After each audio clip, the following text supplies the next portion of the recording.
현재 알고 있는 것 또는 이런 것들보다 주변의 모든 사람들이 이런 것들로 인해서 자기가 이렇게 남들을 실망시키지 않을까 하는 불안감, 저희들은 가면 증후군이라고 이야기를 합니다.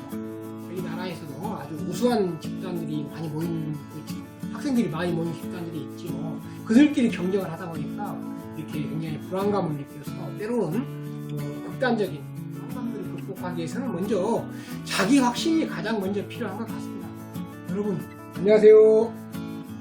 전남과학대학교 최종식TV의 최종식 교수입니다. 네, 제가 좀 인사가 굉장히 늦은 것 같습니다. 2021년도도 이렇게 지나가고 2022년도가 시작이 됐는데 인사가 좀 많이 늦었습니다. 2021년도 그러면 정말 다사다난했습니다. 특히 코로나 때문에 저희들 저희만의 문제가 아니고 인류 사태의 문제인데요. 참 많은 사람들이 고통도 받고 힘들어했던 것 같습니다. 2022년도에는 그 문제가 어느 정도 해결될까 했더니 또 새로운 오미크론이라는 새로운 또 변종이 생겨서 저희들이 상당히 힘들게 하고 있는데요. 어쨌든 이런 문제들은 저희들이 어쨌든 극복을 해야 될 그런 문제가 아닌가 하는 생각이 듭니다. 여러모로 힘들고 어렵고 또 학업하고 직장생활하고 또는 학업에 정리를 한다 할지라도 그렇게 하다 보면 상당히 많은 애로점이 많이 생길 것으로 생각이 됩니다. 저도 마찬가지입니다. 그래서 모두 다 극복하시기를 기원하면서 또 시작하겠고요. 특히 저 같은 경우도 겨울방학이 되면서 작년 12월부터 개인적으로 새로운 일들을 시작을 하면서 상당히 많이 시간이 부족했던 사실입니다. 그러다 보니까 제가 이렇게 유튜브로 촬영도 이어지고 했는데요. 어쨌든 앞으로도 틈틈이 또 이렇게 제가 여러분들에게 또는 제 스스로 또 공부를 위해서라도 할 부분이 있으면 이렇게 찾아서 여러분들에게 많은 정보 또 제가 공부하도록 하겠다는 것을 약속드리면서 오늘 이야기를 시작할까 합니다. 오늘 이야기는 가면증후군이라는 이야기에 대해서 좀 말씀을 드릴까 합니다. 가면증후군이란 뭐냐면 스스로 자기를 걱정스럽게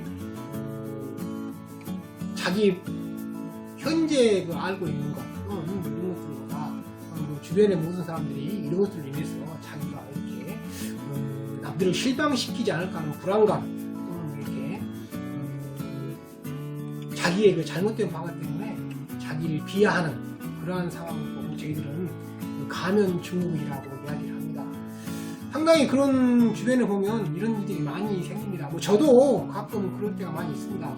어떤 일을 특별히 많이 한다고 생각을 하는데 특별히 제가 하는 분야는 전문가적인 분야라고 생각하지만 또는 이면에서는 내가 이렇게 하고 있는 일들이 혹시 잘못된 것은 아닐까 또는 이것 때문에 다른 사람들이 나를 비하하거나 또는 잘못 판단하거나 이런 것 때문에 그런 불안감이 들기도 합니다. 이런 것들이 이제 가면증후군이라는 이야기를 많이 합니다. 대표적인 예들이 많이 있죠. 영지 집단들이 모이면 아주 저희 대학에서도 저희 나라에서도 아주 우수한 집단들이 많이 모인 학생들이 많이 모인 집단들이 있죠. 이런 학생들이 모이면 전부 다 청소년 시절에 대학 가기 전에는 다 우수한 학생들이었는데 그런 학생들까지만 모이다 보니까 그런 학생들끼리 모이다 보니까 또 그들끼리 경쟁을 하다 보니까 이렇게 굉장히 불안감을 느껴서 때로는 극단적인 자살을 하기도 하는 그런 현상들이 많이 생기기도 합니다. 그것뿐만 아니죠. 정치 집단이라든지 예술 집단 또는 이렇게 우수한 직업 집단에 가보면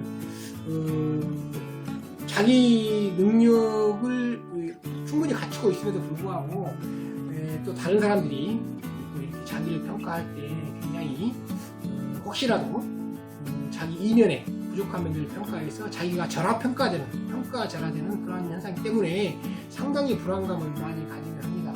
그래서 일면에서는 아주 유명한 배우들이 또는 유명하신 분들이 가끔 이런 문제 때문에 극단적인 선택 때문에 자살을 하기도 하고 하는 경우가 많이 생깁니다.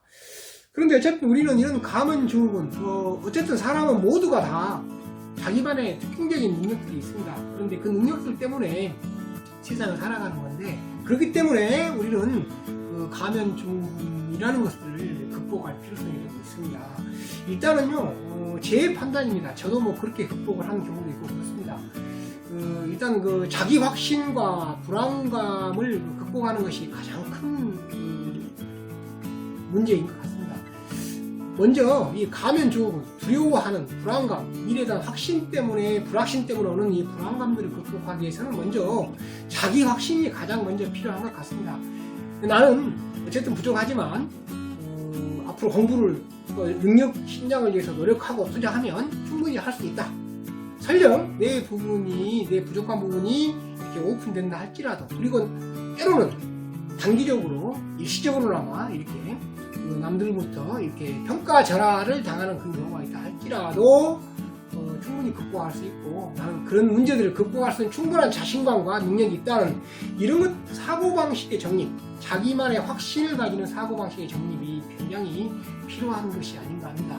만약의 경우에 그런 자신감과 확신감이 있다면 어떤 일이 있어도, 어떤 일이 닥쳐오더라도 그런 문제들을 충분히 해결할 수 있는 능력만 갖추고 있다면 이런 그 가면증이라는 불안감으로부터 해방될 수 있는, 그러니까 누구든지 가면증을 극복할 수 있는 그 계기가 되고 동기부여가 되지 않은가 싶습니다. 여러분, 그렇습니다. 이 세상의 모든 사람들은 결코 완벽할 수는 없습니다. 다만 부족한 부분을 매일매일 찾아가는 그 노력이 필요한 것 같고요. 어찌 뭐 신이라고 우리 인간이 모두 뭐 신과 같이 될 수가 있겠습니까? 뭐 신이라고 때로는 또 뭐 완벽할 수 있다는 그런 것도 아니죠. 어쨌든 우리는 매일매일 이렇게 필요하고 또 추구하는 바를 향해서 달려간다 하는 생각으로 자기 확신을 가지고 달려가면 때로는 이렇게 올 수 있는 불안감 때문에 올 수 있는 가면증도 극복할 수 있는 그 힘의 원천이 되지 않을까 하는 생각을 해봅니다. 여러분, 뭐 내외적으로 자신 개인적으로 또 내외적으로 굉장히 힘들고 어려운 이런 세상이기도 하고요. 뭐 추운 겨울까지 겹쳐서 굉장히 움츠러드는 그런 시점이기도 합니다. 이럴 때일수록 어깨를 활짝 펴고 이렇게 미래를 향해서 이렇게 또 꿈과 확신을 가지고 자기 확신을 가지고 투자하고 노력하는 자세 필요하지 않을까 하는 마음에 오늘은 가면증이라는 주제로 말씀드렸습니다. 여러분, 힘들고 어려우시더라도 꿋꿋하게 헤쳐나가시고요. 극복하시길 바라면서 오늘은 이것으로 제 이야기를 마치겠습니다. 여러분, 감사합니다.